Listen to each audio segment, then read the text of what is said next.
pessoal, me chamo Lawane, eu sou do terceiro J, e eu e meu grupo vamos falar sobre magnetismo, que é um tema super interessante da física. Afinal, o que é magnetismo?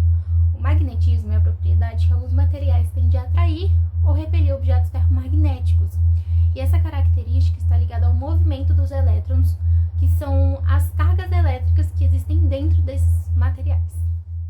Agora que você já sabe o que é magnetismo, a gente vai falar um pouquinho da história.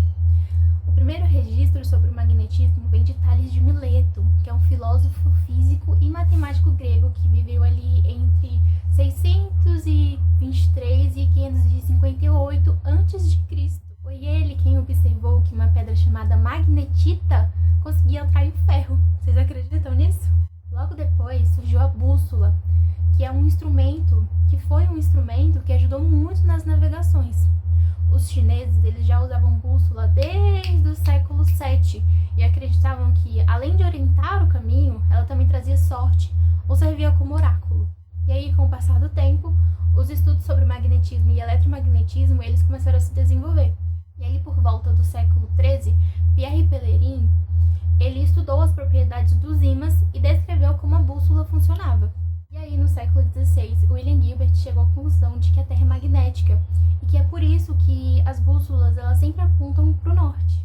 E mais tarde, no século XVIII, Charles Colombo ele aprofundou os estudos sobre eletricidade e magnetismo. E aí ele criou a lei dos polos inversos, que explica a atração e a repulsão entre as cargas elétricas. Já no século XIX, Hans Christian Ørsted ele estudou o eletromagnetismo e os campos elétricos. E um pouquinho depois, André Merriam-Peri fez pesquisas sobre as correntes elétricas nos ímãs, e por causa disso, a unidade de medida da corrente elétrica recebeu o nome de ampere, representada pela letra A. Mais adiante, Joseph Henry e Michel Faraday eles descobriram a indução eletromagnética e em 1865 aconteceu um momento marcante, a invenção do dinamo, que é um aparelho que usa a indução eletromagnética para transformar a energia mecânica em energia elétrica. Agora vamos falar um pouquinho da aplicação do magnetismo. Ele está presente em várias tecnologias que usamos no dia a dia, mas eu vou falar de uma forma assim mais tecnológica, que a gente não usa tanto no dia a dia. Por exemplo, em circuitos elétricos, como os transformadores que funcionam graças às propriedades magnéticas dos materiais, no caso do ferro, que é um material ferromagnético. Então, quando ele recebe um campo magnético, esse campo magnético é reforçado criando outro campo magnético, que ajuda no funcionamento do transformador. E também tem os exemplos práticos, que um deles é na geração de eletricidade em usinas hidrelétricas e eólicas. O magnetismo ele é essencial para transformar o movimento em energia elétrica, usando geradores com bobinas e ímãs. Outro exemplo muito importante é na medicina. A ressonância magnética ela usa campos magnéticos para criar imagens detalhadas do interior do corpo humano, o que ajuda bastante no diagnóstico de doenças. E agora vocês vão ver com a Ana aplicações do dia a dia. Oi, o meu nome é Ana Luísa e eu vou falar do magnetismo no dia a dia. A tarja magnética passou a ser usada em 1977, depois que os bancos começaram a criar seus próprios cartões. A tarja magnética é feita com partícula de metal magnético, e é justamente isso que faz guardar informações importantes como o nome do dono da conta e o número da conta. Então, quando a gente passa o cartão na maquininha, o leitor magnético lê essas informações e passa para o banco que autoriza a compra. Então, basicamente, a tarja magnética funciona como uma memória magnética. Ela guarda e transmite dados importantes através do magnetismo. E agora eu vou falar do segundo exemplo, que são os alto-falantes e os fones de ouvidos. O ímã ele é muito importante porque é ele quem ajuda a transformar a energia elétrica em som. Mas então, como funciona? O ímã interage com a bobina. A bobina recebe corrente elétrica. Essa corrente muda o campo magnético e faz com que a bobina vibre. Essas vibrações são transmitidas para o diafragma, que empurra o ar e cria as ondas sonoras que a gente ouve. Nos fones, o processo é o mesmo, o que muda é o tamanho, que é menor. E em muitos deles, o ímã usado é o ímã de neodímio, que é um ímã mais forte, e isso faz com que o som saia mais nítido e sem distorção. Esse tipo de ímã também está presente em microfones, guitarras elétricas e outros aparelhos de som. Isso porque ele tem uma boa qualidade e por isso ele é muito usado pelas indústrias. Agora, o Lucas vai falar um pouco sobre os ímãs. Eu sou o Lucas, do terceiro J, e eu vou falar um pouco sobre os ímãs. Vou explicar um pouco o que são os ímãs, né? A sua regra de atração e repulsão e aonde eles são aplicados. Bom, o ímã, né? Eles são corpos ferromagnéticos que são encontrados tanto na natureza quanto fabricados pelo homem. Esses corpos podem atrair ou repelir outros corpos, né? E eles são compostos por um polo norte magnético e um polo sul magnético. E esses polos são onde se encontram a sua maioria, as suas maiores forças magnéticas, né? Suas concentrações de energia. O polo norte ele é atraído pelo polo sul, que são seus opostos, e tanto pelo contrário, eles são repelidos, né? Norte repele norte, sul repele sul. Bom, essas linhas de repulsão e atração, elas vão de encontro com o norte e o sul, conforme a gente pode ver na imagem. Bom, agora eu vou falar um pouco sobre os tipos, né, de ímãs que a gente pode encontrar. Dentre eles tem o ímã permanente, que são ímãs que retêm o magnetismo por longos períodos de tempo, após a sua remoção da sua fonte de magnetização. Sua fonte magnetizadora, perdão. Exemplos comuns incluem liga como almico, que, entre parênteses, são feitos de ferro, alumínio, níquel e cobalto. O outro tipo de ímã, o contrário do permanente, são os ímãs temporários, que basicamente é o contrário, né? Eles perdem rapidamente a sua maior fonte de magnetismo após a retirada da sua força magnetizadora, né? E o material base usado nele, né, encontrado ou feito, são ferro doce, que são frequentemente usados porque eles têm facilidade em magnetizar e desmagnetizar.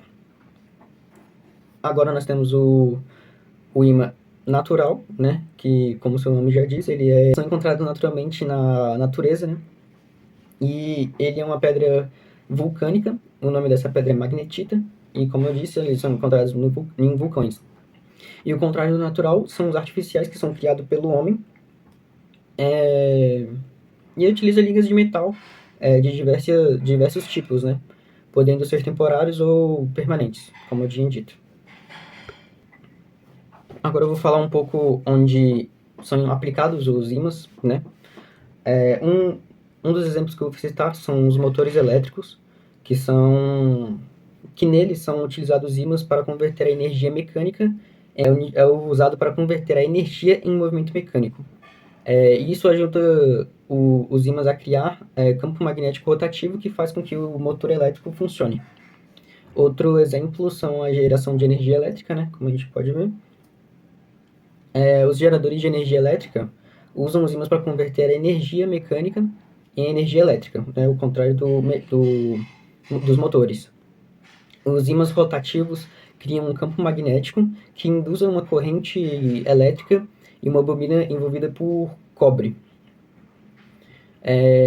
Em outra aplicação deles são na medicina, que pode ser aplicado como ressonância magnética e terapia magnética.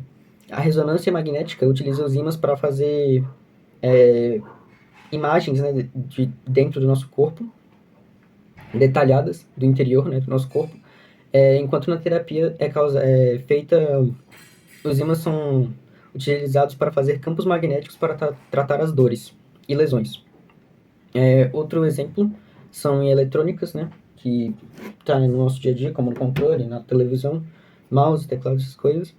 E um desses aparelhos bem encontrado o ímã são os alto-falantes, os fones de ouvidos, que a Ana Luísa já falou, então eu vou pular essa parte. E outro exemplo são as portas de geladeira, que os ímãs ficam naquela parte de borracha onde veda a porta, assim concentrando mais o ar gelado e conservando mais as comidas, né, dentro da geladeira. Bom, foi isso. Agora eu vou falar das 3 leis mais importantes dentro do magnetismo. A primeira delas é a lei de Gauss. Ela mostra a relação entre o campo elétrico e a carga elétrica dentro de uma superfície fechada. Ela diz que o fluxo elétrico total, que a gente representa pela letra grega φ, depende apenas da quantidade de carga dentro dessa superfície. Em outras palavras, quanto maior for a carga dentro dessa superfície, maior será o fluxo elétrico que passa por ela. Matematicamente, a lei de Gauss é escrita como ε0 vezes φ igual a Q. Mas o que significa esses símbolos? Φ representa o fluxo elétrico. Ele mostra o quanto o campo elétrico atravessa a superfície. E é o campo elétrico. É a força elétrica que a carga cria ao seu redor. ε0 é a constante chamada elétrica do vácuo. Por fim, Q representa a carga elétrica dentro da superfície. Resumindo, a lei de Gauss serve para calcular o fluxo elétrico e entender como o campo elétrico se comporta ao redor das cargas. Ela mostra que o campo elétrico depende apenas da carga elétrica dentro da superfície fechada. Agora eu vou falar da lei de Ampère, que está relacionada ao eletromagnetismo. Essa lei permite calcular o campo magnético produzido por uma corrente elétrica que passa por um fio retilíneo. Como o campo magnético é uma grandeza vetorial, ele tem direção e sentido que são determinados pela regra da mão direita. Se você segurar um fio com a mão direita apontando o polegar no sentido da corrente elétrica, os dedos curvados mostram o sentido do campo magnético ao redor do fio. Portanto, a fórmula de Ampère é B é igual a μ0 vezes I dividido por 2 πr. Ok, mas o que essas letras significam? B representa o campo magnético medido em Tesla. μ0 é a constante magnética do vácuo. I é a corrente elétrica medida em ampere. Π é a constante matemática. Por fim, R é a distância entre o fio e o ponto onde se deseja calcular o campo medida em metros. A lei de Ampère mostra que o campo magnético aumenta quando a corrente elétrica é maior e diminui quando o ponto de observação está mais distante do fio. Por fim, nós temos a lei de Faraday. Essa lei afirma que toda vez que há uma variação do fluxo magnético em um circuito, surge uma força eletromotriz induzida, ou seja, uma corrente elétrica. Esse fenômeno foi descoberto por Michael Faraday e pode ser observado com um ímã e uma bobina. Quando o ímã se movimenta em relação à bobina, o fluxo magnético varia. Essa variação gera corrente elétrica no circuito ao qual a bobina está ligada. Na imagem, podemos ver a bobina à esquerda e o ímã à direita. A seta indica o movimento do ímã para frente e para trás. Quando o ímã ele se afasta ou se aproxima da bobina, o amperímetro, que é o aparelho usado para medir a corrente elétrica, indica que surge uma corrente induzida, provando a lei de Faraday. A fórmula de Faraday é definida como ε é igual a menos ΔΦ dividido por ΔT. Agora vamos ao significado dos símbolos. ε é a força eletromotriz induzida medida em volts. ΔΦ é a variação do fluxo magnético medida em Weber. ΔT é o intervalo de tempo medido em segundos. Resumindo, a lei de Faraday mostra que mudanças ou movimentos no campo magnético ao redor de um condutor produzem eletricidade. Quanto maior o fluxo magnético mudar, maior será a corrente induzida. Meu nome é Diogo e hoje falarei um pouco sobre o que é o campo magnético, já que ele é um dos fenômenos mais interessantes da natureza. O campo magnético é uma região do espaço onde atuam forças capazes de atrair ou repelir certos materiais, como o ferro, o níquel e o cobalto. Além disso, ele também pode desviar movimentos de cargas elétricas em movimento. Mas como é que a gente representa esse campo? Ele é mostrado por linhas imaginárias, chamadas de linhas de campo de magnético. Essas linhas indicam a direção e o sentido da força, e sempre sai no polo norte e entra no polo sul de um ímã, formando meio que um desenho invisível ao redor dele.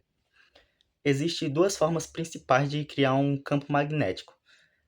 A primeira é por ímãs permanentes, já que o magnetismo natural, por causa do alinhamento dos seus átomos.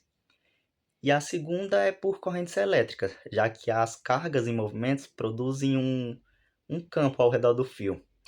Essa ligação entre a eletricidade e o magnetismo é o que chamamos de eletromagnetismo, que é a intensidade do campo, é a medida em uma unidade chamada Tesla. E quanto mais juntas são as linhas de campo, ainda mais forte é o magnetismo naquela região. Um exemplo muito importante é o campo magnético da Terra. Ela funciona como se fosse um escudo natural, protegendo o planeta das partículas vindas do Sol e permitindo o uso da bússola para orientações. E por fim, o campo magnético é invisível aos nossos olhos, mas está presente em muitos fenômenos e tecnologias que usamos todos os dias, como motores, geradores ou até as próprias bússolas. Dando continuidade no assunto, irei falar sobre a relação entre a eletricidade e o magnetismo. Durante muito tempo, as pessoas achavam que esses dois fenômenos não tinham nenhuma ligação, mas depois de vários estudos, os cientistas descobriram que eles estão totalmente conectados, e essa ligação é chamada de eletromagnetismo. Tudo começa com as cargas elétricas em movimento, que quando a corrente elétrica passa por um fio, ela cria um campo magnético ao redor dele. Esse campo magnético é uma região ao redor do fio onde as forças magnéticas podem ser detectadas. E a direção do campo magnético depende da direção da corrente elétrica, que pode ser determinada pela regra da mão direita. A intensidade do campo magnético gerado por uma corrente elétrica depende de vários fatores, incluindo a intensidade da corrente elétrica e a distância do fio, o número de espiras do fio e o material do núcleo do fio. Mas o contrário também acontece. Quando uma mudança no campo magnético, isso pode gerar uma corrente elétrica em um fio que esteja perto. Esse fenômeno é conhecido como indução eletromagnética e é a base para o funcionamento de geradores e usinas elétricas. As usinas elétricas, elas convertem a energia mecânica em uma energia elétrica, utilizando a indução eletromagnética para gerar a corrente elétrica. O que seria a indução? A indução eletromagnética ocorre quando um ímã se move perto de um fio, ou um fio se move perto de um ímã. Ou uma corrente elétrica em um fio muda a intensidade, de intensidade. O eletromagnetismo está presente em várias coisas do nosso dia a dia, incluindo motores, transformadores e alto-falantes e até cartões de crédito. Os motores elétricos utilizam a interação entre os campos magnéticos e correntes para gerar o movimento. Os transformadores são dispositivos que utilizam a indução eletromagnética para aumentar ou diminuir a tensão de uma corrente elétrica. Os alto-falantes utilizam a interação entre campos magnéticos, que correntes elétricas, para produzir o som. E os cartões de crédito utilizam tecnologia de leitura magnética para armazenar e ler informações.